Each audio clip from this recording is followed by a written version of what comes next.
Guys, I have a confession to make, and it's not an easy one to talk about or to even admit to or to even make a video on, but I'm gonna throw it out there and I'm gonna admit that I was wrong, and what I was wrong about was MAF training.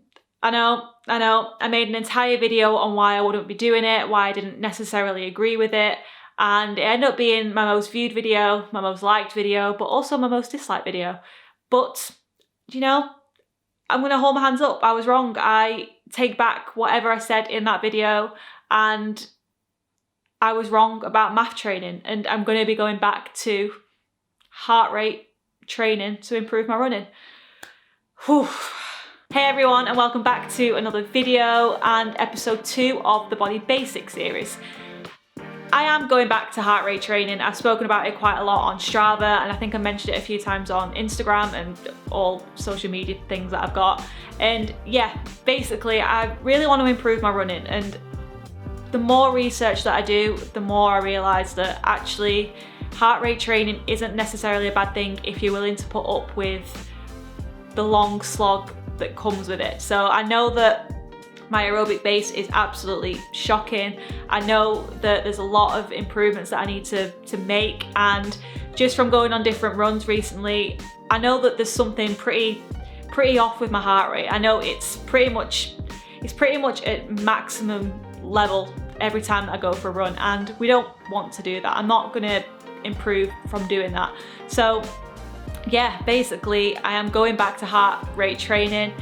I wouldn't necessarily say I'm doing MAF training, but it's all pretty much the same thing. You want to keep your heart rate low, and in order to do that, you might have to run, you might have to walk, and yeah, it's just going to be a very, very long process. But we're going to stick to it this time, and hopefully I will see the results, and I take back everything that I said in that MAF training video.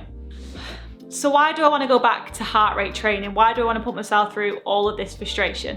And simply put, it builds your aerobic base, it builds your endurance base, and it increases aerobic capacity. So ultimately, you're getting fitter, which is what you want. But what I want to be doing is training under the anaerobic threshold, which is the point where your body must switch from your aerobic energy system to your anaerobic energy system.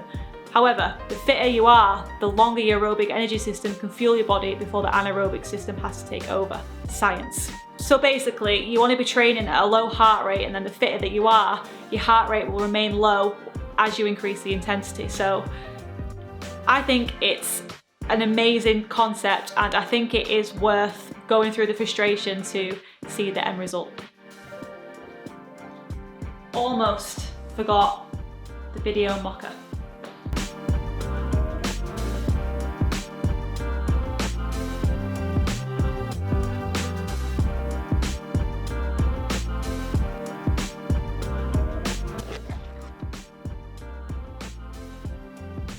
Do you reckon she's just lying there and staring at herself in the mirror?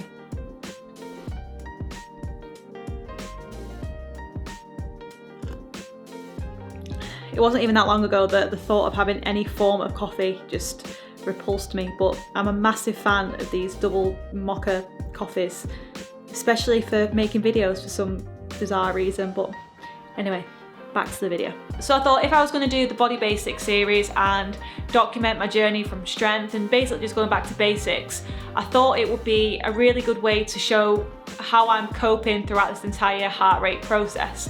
I've not really seen anyone do it from the very beginning. Like, correct me if I'm wrong, I've just not seen any videos on it. I've just seen videos of people recommending doing it and saying, oh yeah, you will see the results. But this is going to be my journey from the very beginning, all the highs and lows from it, and probably all the stresses and the frustration and stuff like that. So I decided to order a heart rate monitor from Amazon, and I got the Polar H10, and so far I'm really liking it, and it connects to my Apple Watch, which is what I wanted. It tells you a lot more than I ever thought you needed, and yeah, I just think it's a really good purchase, and it's going to be a really good way to track my progress and then share it on here with you. And this is the first run that I did with it a couple of days ago from filming this video, and it was frustrating.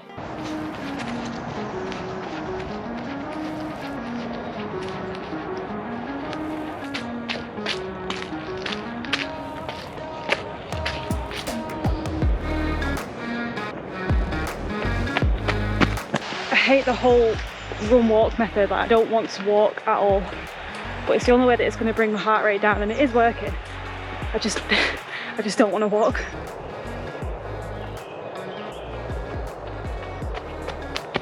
This is the most frustrating run I've ever done in my life.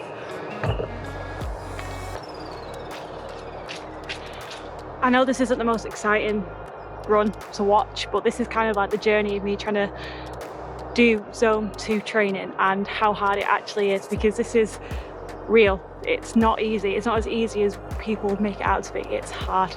But apparently my average heart rate is 159 beats per minute, which is still high. It's a lot lower than the other day.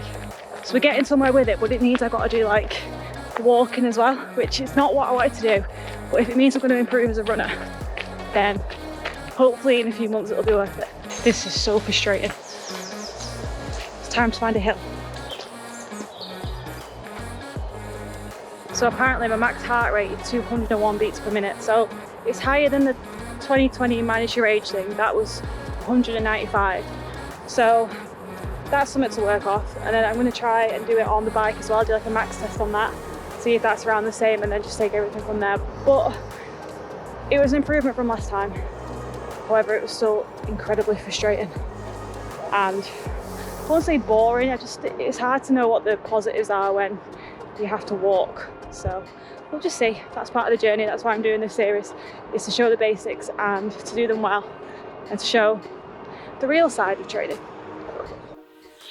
So yeah, that is the reality of running and walking and trying to get your heart rate down. I spent the majority of the time walking, which it's kind of difficult to get my head around. I struggle to understand the benefits of spending most of your run walking when you could just go out for a walk or whatever. And it's really, really hard to continue to walk and keep your heart rate at the zone that you want it to be in.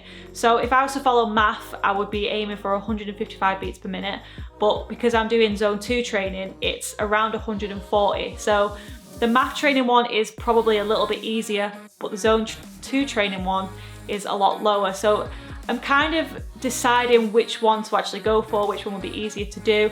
I know a lot of runners do MAF training, but if I want to do other endurance stuff, zone 2 training might be a really good one to practice as well.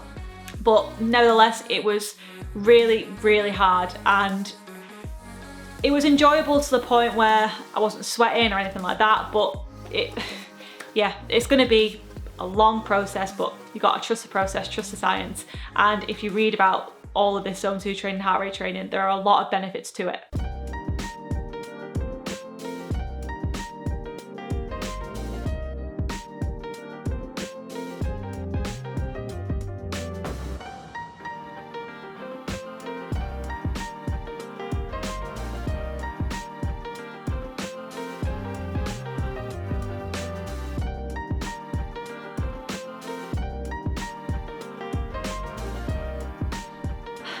So this is today's dinner, lunch. I've got potato, chicken and veg, and I'm probably going to put a load of mayo on it as well. I don't really talk about nutrition that much because I feel like it's a heavily criticised subject, and I feel like if you turn around and say that you don't track macros and you don't track what you're eating, you're kind of judged. But if I'm being completely honest, I genuinely do not track anything that I eat, and I never have done. I just understand what my body needs when it's craving something. I eat to fuel myself so that I can perform well, and I just make sure that it's the right kind of food, and I will not limit myself if I want a chocolate bar in the evening or whatever. Anyway, I'm gonna go enjoy this, and I'm gonna end this video here. So I hope you enjoyed it. I hope it's gonna give you a bit more of an insight into how I'm training during this Body Basics series.